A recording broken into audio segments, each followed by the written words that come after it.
Read the Bible in a year on the channel that loves God's Word. Welcome. This is day number 94 in the series 2025 Alive. I am delighted that you joined me today. 2 Samuel chapters 13 to 15 is our reading, and chapter 13 discusses the dreaded consequences of sin.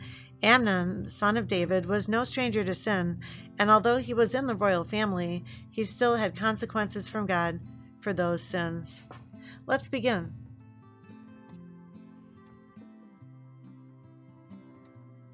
Amnon and Tamar, chapter 13. After this, Absalom, the son of David, had a lovely sister whose name was Tamar, and Amnon, the son of David, loved her. Amnon was so distressed over his sister Tamar that he became sick, for she was a virgin, and it was improper for Amnon to do anything to her. But Amnon had a friend whose name was Jonadab, the son of Shemaiah, David's brother.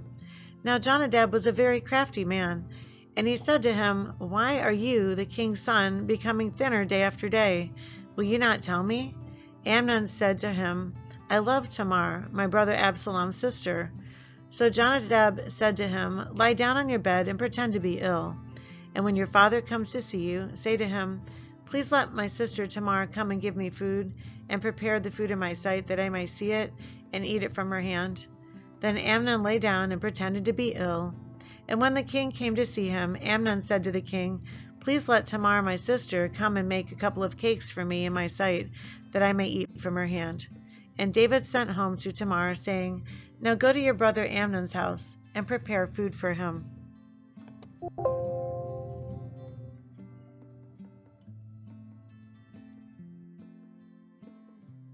So Tamar went to her brother Amnon's house, and he was lying down. Then she took flour and kneaded it, made cakes in his sight, and baked the cakes. And she took the pan and placed them out before him, but he refused to eat. Then Amnon said, "Have everyone go out from me."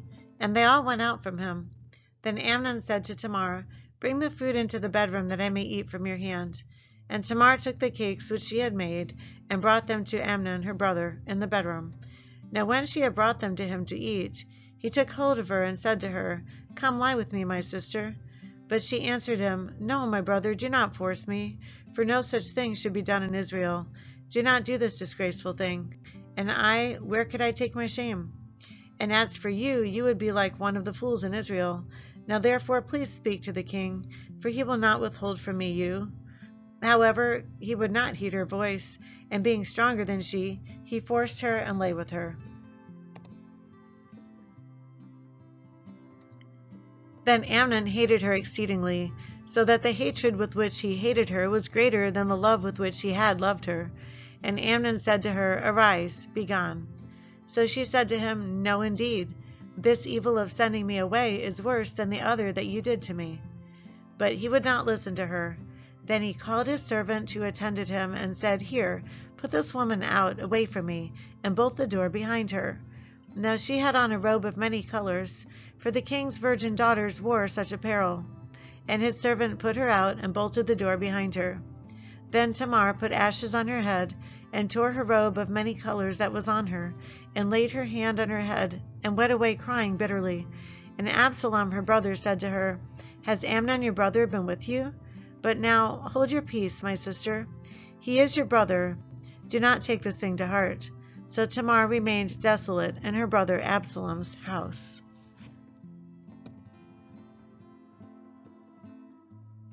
But when King David heard of all these things, he was very angry, and Absalom spoke to his brother Amnon, neither good nor bad, for Absalom hated Amnon, because he had forced his sister Tamar. Absalom murders Amnon. And it came to pass, after 2 full years, that Absalom had sheep shearers in Baal-hazor, which is near Ephraim. So Absalom invited all the king's sons. Then Absalom came to the king and said, "Kindly note, your servant has sheep shearers. Please let the king and his servants go with your servant." But the king said to Absalom, "No, my son, let us not all go now, lest we be a burden to you." Then he urged him, but he would not go, and he blessed him. Then Absalom said, "If not, please let my brother Amnon go with us." And the king said to him, "Why should he go with you?" But Absalom urged him, So he let Amnon and all the king's sons go with him.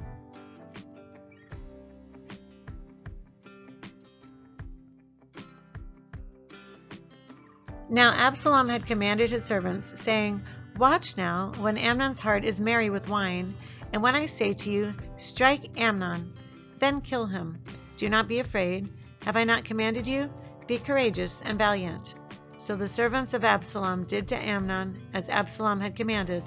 Then all the king's sons arose, and each one got on his mule and fled. And it came to pass, while they were on the way, that news came to David, saying, Absalom has killed all the king's sons, and not one of them is left. So the king arose and tore his garments and lay on the ground, and all his servants stood by with their clothes torn.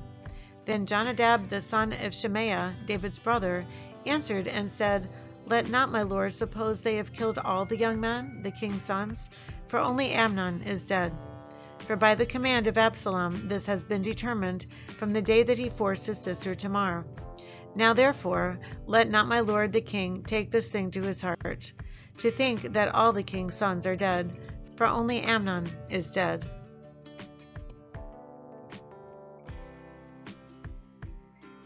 Absalom flees to Jeshur. Wait a minute, where is Jeshur? He fled where? So I'm pausing here to just take a look at this map. And he was fleeing to Jeshur, which is 70 miles northeast of Jerusalem. And we are continuing with verse 34. Then Absalom fled, and the young man who was keeping watch lifted his eyes and looked, and there many people were coming from the road on the hillside behind him. And Jonadab said to the king, Look, the king's sons are coming. As your servant said, so it is. So it was, as soon as he had finished speaking, that the king's sons indeed came, and they lifted up their voices and wept. Also the king and all his servants wept very bitterly.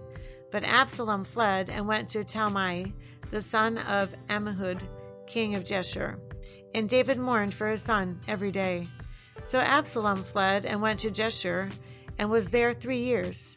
And King David longed to go to Absalom, for he had been comforted concerning Amnon, because he was dead.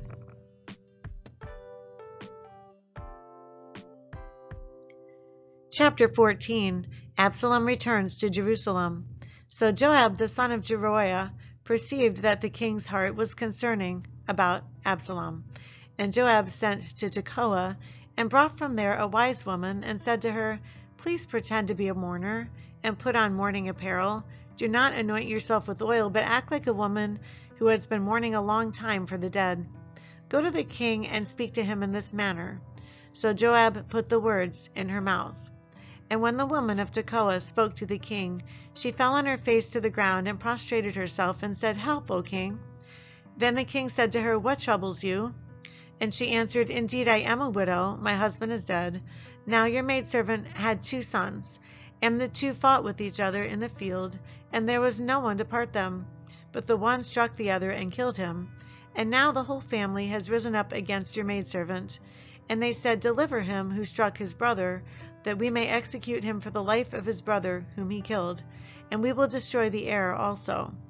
So they would extinguish my ember that is left, and leave to my husband neither name nor remnant on the earth. Then the king said to the woman, Go to your house, and I will give orders concerning you.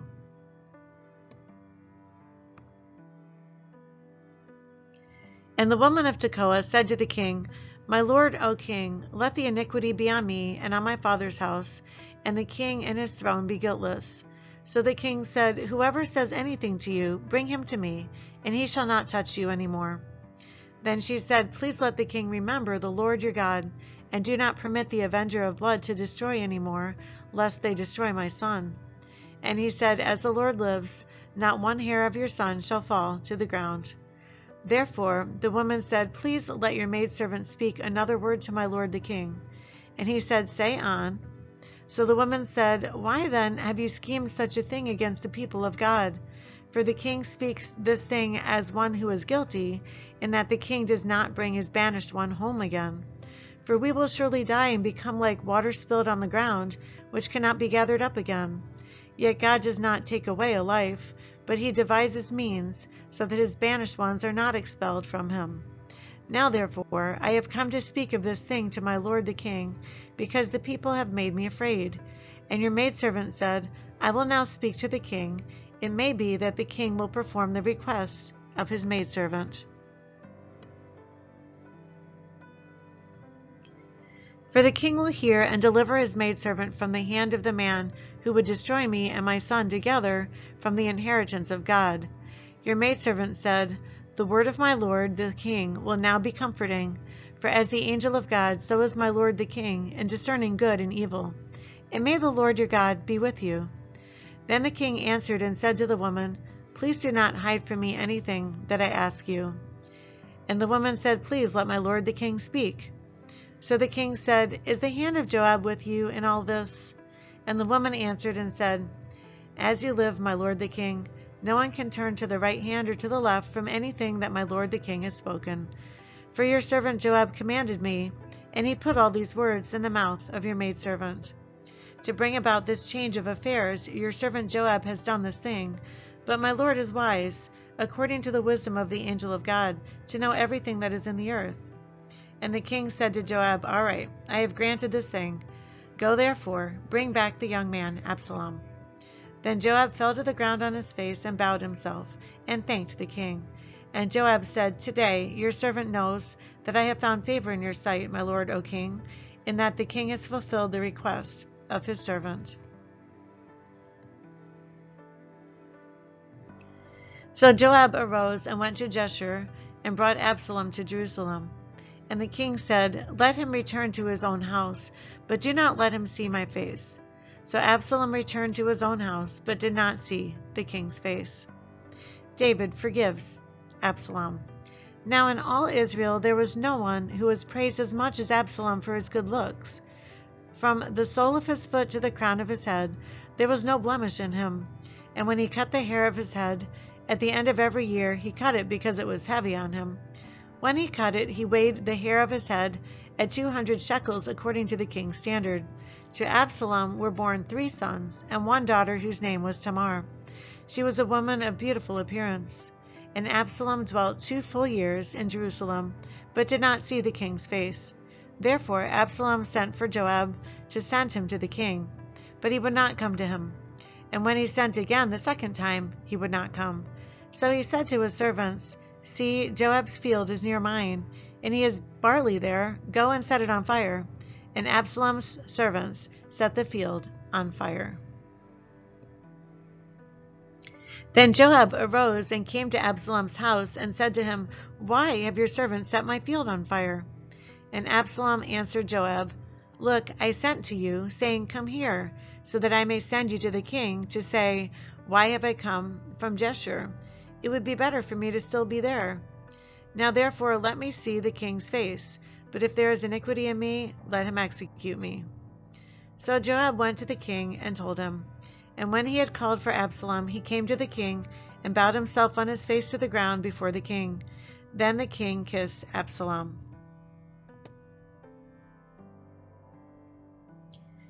Chapter 15. Absalom's treason.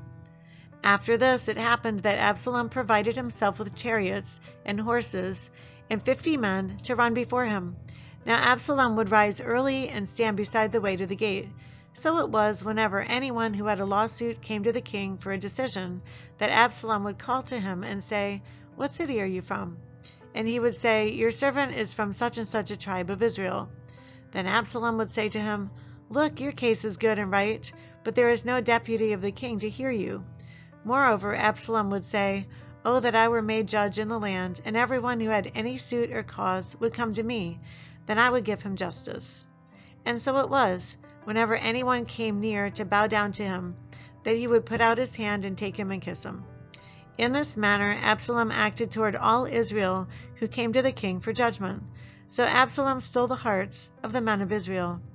Now it came to pass, after 40 years, that Absalom said to the king, Please let me go to Hebron and pay the vow which I made to the Lord.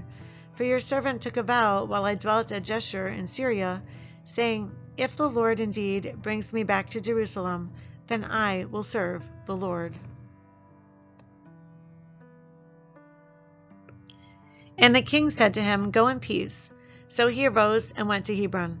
Then Absalom sent spies throughout all the tribes of Israel, saying, As soon as you hear the sound of the trumpet, then you shall say, Absalom reigns in Hebron. And with Absalom went 200 men invited from Jerusalem, and they went along innocently and did not know anything. Then Absalom sent for Ahithophel the Gilonite, David's counselor, from his city, from Shiloh, while he offered sacrifices. And the conspiracy grew strong, for the people with Absalom continued increasingly in number. David escapes from Jerusalem. Now a messenger came to David, saying, The hearts of the men of Israel are with Absalom.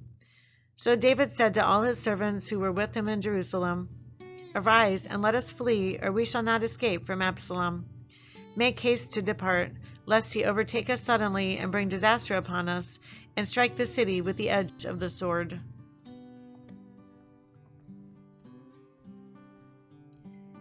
And the king's servants said to the king, We are your servants, ready to do whatever my lord the king commands. Then the king went out with all his household after him. But the king left 10 women, concubines, to keep the house. And the king went out with all the people after him, and stopped at the outskirts. Then all his servants passed before him, and all the Cherethites, all the Pelethites, and all the Gittites, 600 men who had followed him from Gath, passed before the king. Then the king said to Ittai the Gittite, Why are you also going with us? Return and remain with the king. For you are a foreigner, and also an exile from your own place. In fact, you came only yesterday. Should I make you wander up and down with us today, since I go where I know not where? Return and take your brethren back. Mercy and truth be with you. But Ittai answered the king and said, As the Lord lives, and as my lord the king lives, surely in whatever place my lord the king shall be, whether in death or in life, even there also your servant will be. So David said to Ittai, Go and cross over. Then Ittai the Gittite and all his men and all the little ones who were with him crossed over. And all the country wept with a loud voice, and all the people crossed over. The king himself also crossed over to the brook Kidron, and all the people crossed over toward the way of the wilderness.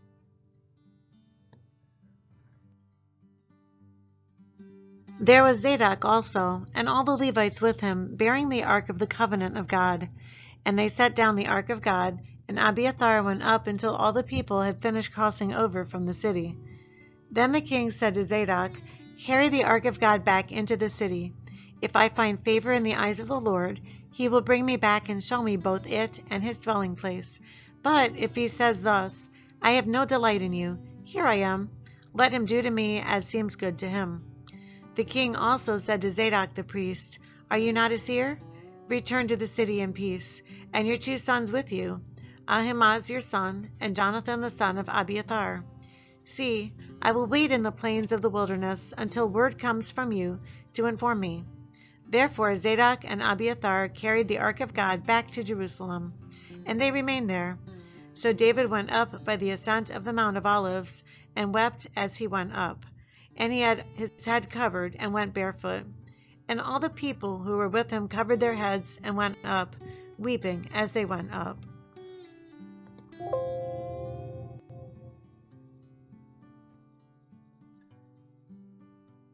Then someone told David, saying, Ahithophel is among the conspirators with Absalom. And David said, O Lord, I pray, turn the counsel of Ahithophel into foolishness. Now it happened, when David had come to the top of the mountain where he worshipped God, there was Hushai the Archite coming to meet him with his robe torn and dust on his head. David said to him, If you go on with me, then you will become a burden to me. But if you return to the city and say to Absalom, I will be your servant, O king, as I was your father's servant previously, so I will now also be your servant, then you may defeat the counsel of Ahithophel for me. And do you not have Zadok and Abiathar the priests with you there?